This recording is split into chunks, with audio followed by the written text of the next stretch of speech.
So I realize, and we've talked about this offline, it wasn't all roses and lollipops on the journey here.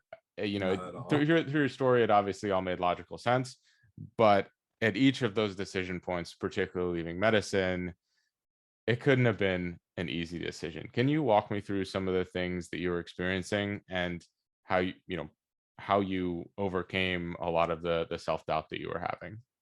Definitely.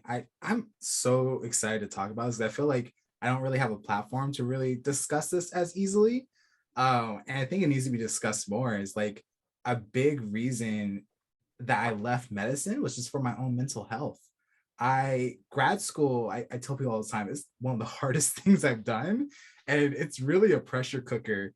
And I had some underlying kind of like mental health issues that were just like I wasn't aware of, it was undiagnosed. And then when I got into grad school, complete pressure cooker and brought them all out. And so I've talked about this on my post on LinkedIn, but I was diagnosed with obsessive compulsive disorder, which, you know, when I was first diagnosed, I was like, that's not me. What?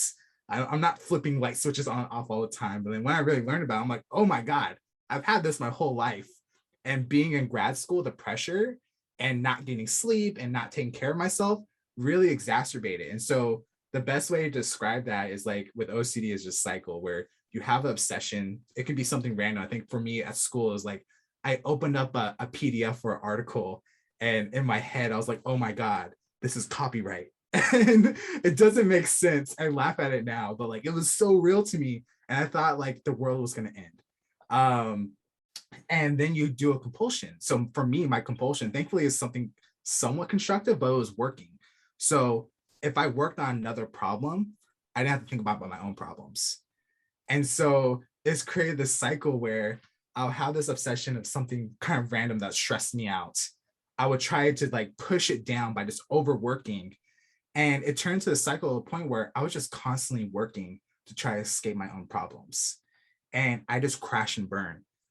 Really had like a mental breakdown, and it was to the point I almost dropped out of Stanford. My parents almost picked me up to take me to go get help, and really, it was just like one of the lowest points in my life.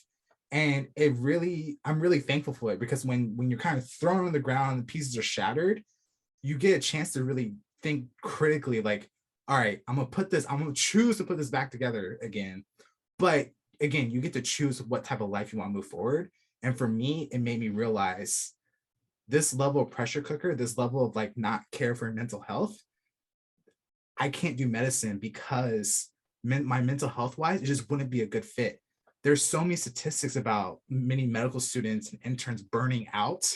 I think there's like high suicide rates in that group and like a lot of like addiction, all those things. And so for me, I was like, honestly, this is a passion of mine, but I don't think I'm so passionate to kind of jump off a cliff with my own health to do this.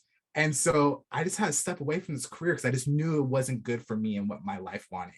And so that's where kind of data came in because in a way I still got to have that mental stimulation. So I got lost in code as a way to deal with my anxiety. I got lost in statistics to deal with my anxiety. And over time, through a whole bunch of therapy and a whole bunch of support from my friends and family, you know, I was able to channel that like overworking. So I was like doing like 48-hour work benches, which is like people are like, oh wow, Mark, you're hustling so hard, you're doing so great, you're doing all these things. But inside, I'm like, I literally feel compelled to work and I want to stop. I don't know how to. And it was like kind of torturous. And so eventually over time, I was able to really channel that energy and be actually like, hey, you don't need to work all the time. You can actually have way more impact.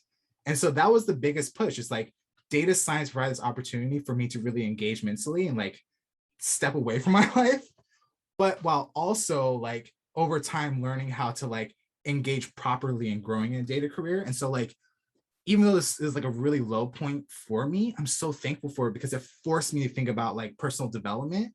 And that personal development now, like you said, I'm very vulnerable. I know my strengths and weaknesses because I've been forced to learn those. And it's done wonders for my career because now I get to think critically like what life do I want as a data scientist, just as a person. And then from there, you know, be actually critical and mindful, like how do I actually spend my time to get to that point instead of just like constantly working, working, working.